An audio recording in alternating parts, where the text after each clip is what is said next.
내가 변화되고자 한다면 저 사람은 나를 필요로 하지 않을 거야. 내가 저 사람한테 무슨 도움이 되지? 라는 생각은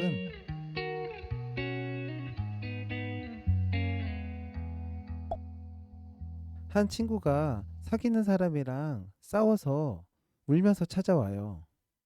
그래서 그 이야기 들어주고 밥 사주고 위로해 준 다음에 돌려보냅니다. 얼마 지나지 않아서 다시 또 싸워서 찾아옵니다.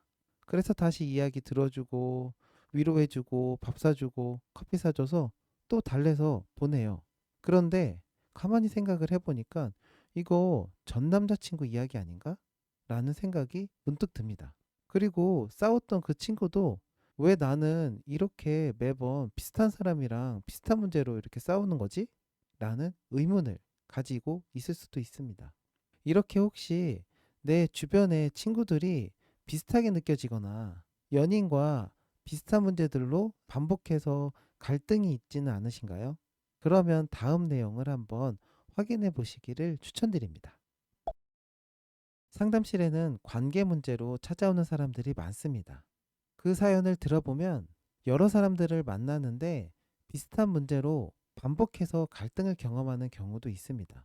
또 때로는 한 사람과 오랜 시간 연애를 하는데 비슷한 문제로 반복해서 싸우는 경우도 있어요.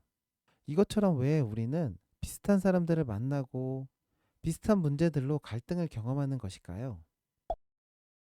사람들은 자기의 생각과 신념과 일치하는 정보에 더 주의를 기울입니다. 그러니까 사람들은 자기가 보고 싶은 것만 본다는 거죠. 이건 심리학에서 확증 편향이라는 개념으로 잘 정리가 되었습니다.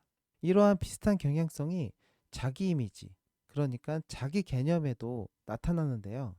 그러니까 사람들은 자기가 형성한 이미지와 비슷한 정보들에만 더 주의를 기울이고 더 관심을 보인다는 것입니다. 예를 들어서 자기에게 부정적인 이미지가 있는 사람들은 주변에서 칭찬을 하면 저 그런 거 아니에요. 저 그렇지 않아요. 라고 하면서 손사래를 치며 거부하기도 합니다. 이런 자기 이미지는 어린 시절의 수많은 상호작용을 통해서 만들어져 가요. 예를 들어서 어린 시절에 많은 관심을 받고 칭찬과 지지를 충분히 받았던 사람들은 나중에 나는 능력 있고 그리고 주변에 사랑을 받는 존재라는 자기 이미지를 형성해 갑니다.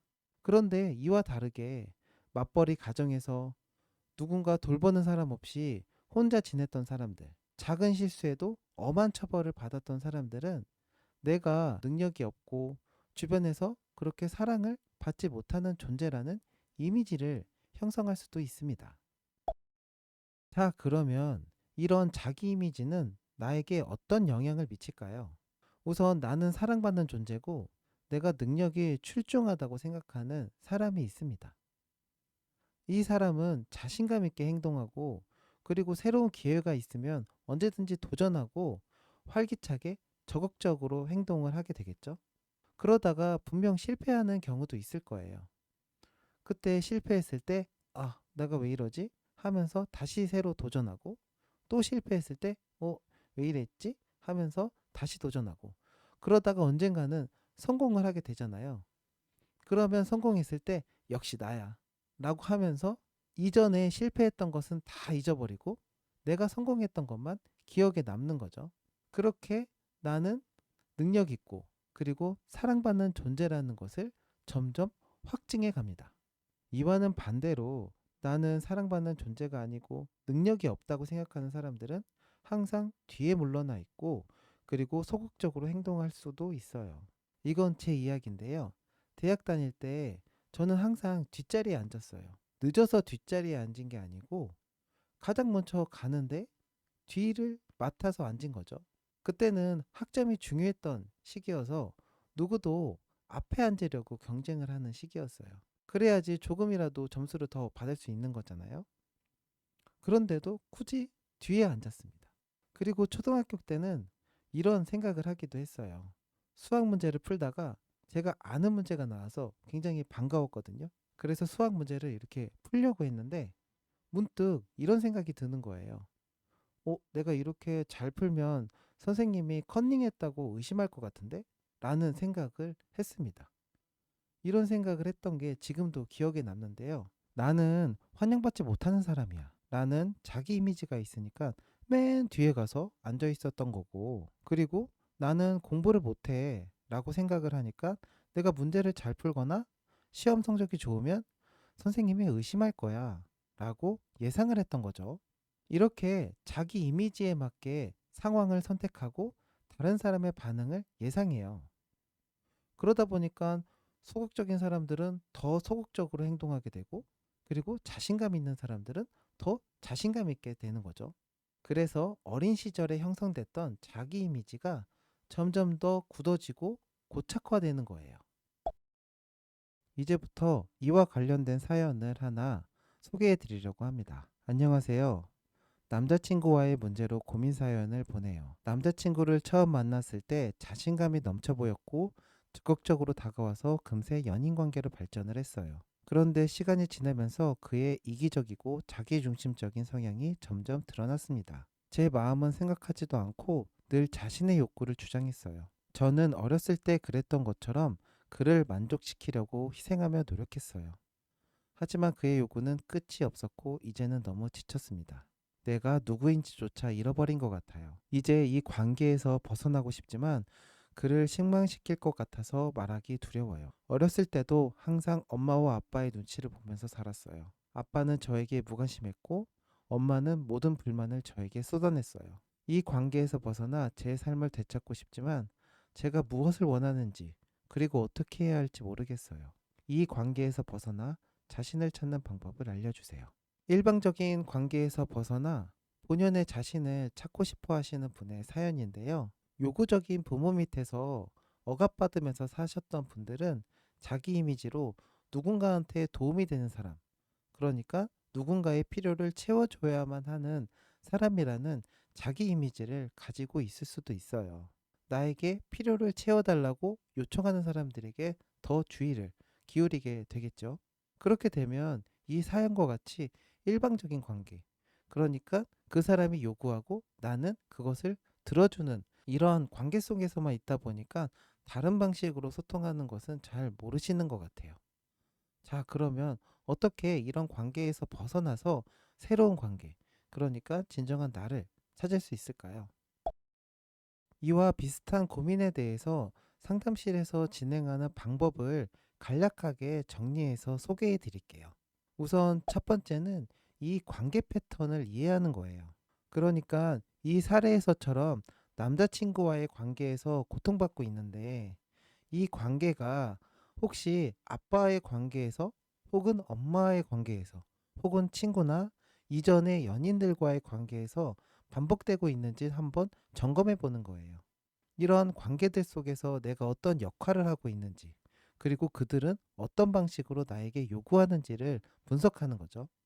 두 번째는 자기 이미지를 확인하는 거예요.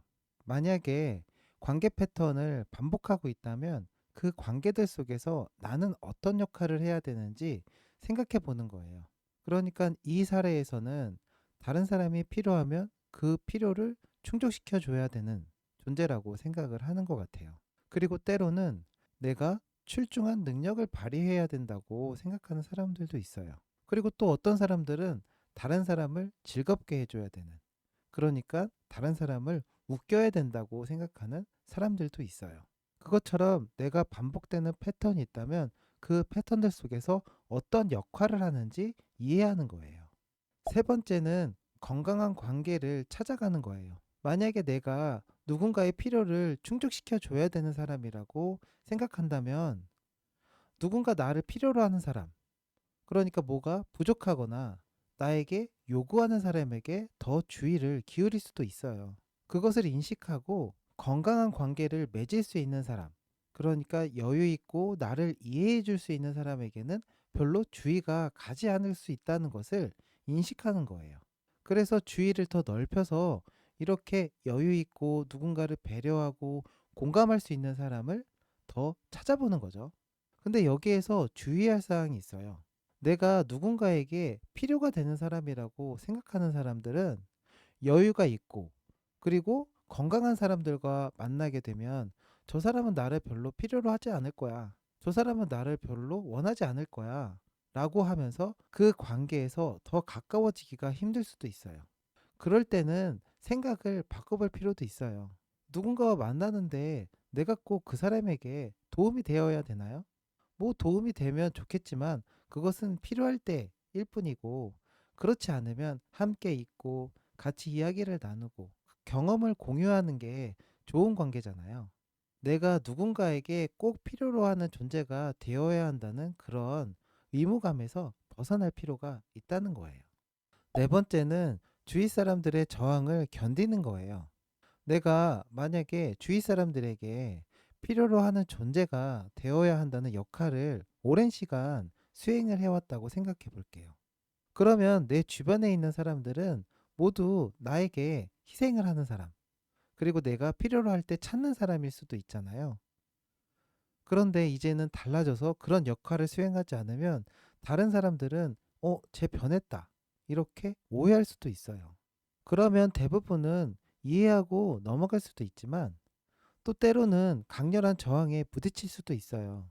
이 사례처럼 부모님과의 관계에서 순응적이고 부모님의 말을 잘 따르는 그런 자녀가 갑자기 자기 주장하고 그리고 자기의 생각을 이야기하면 강렬한 저항에 부딪힐 수도 있는 거예요. 그럴 때는 그 사람들과 맞서지 말고 약간 비켜선 다음에 새롭게 만드는 그 관계에 더 집중을 해보세요. 내가 새로운 관계를 더 차곡차곡 쌓아나가다 보면 그 관계가 의지가 되고 지지가 되고, 그리고 힘이 생기면 나중에는 그 사람들도 달라질 수가 있는 거예요. 그만큼 충분한 시간이 필요하다는 거죠. 그래서 이렇게 변화가 될 때는 지지하는 사람들이 꼭 필요해요. 그 지지하는 사람들은 상담사가 될 수도 있고 친한 친구가 될 수 있고 또 때로는 부모님이 될 수도 있어요.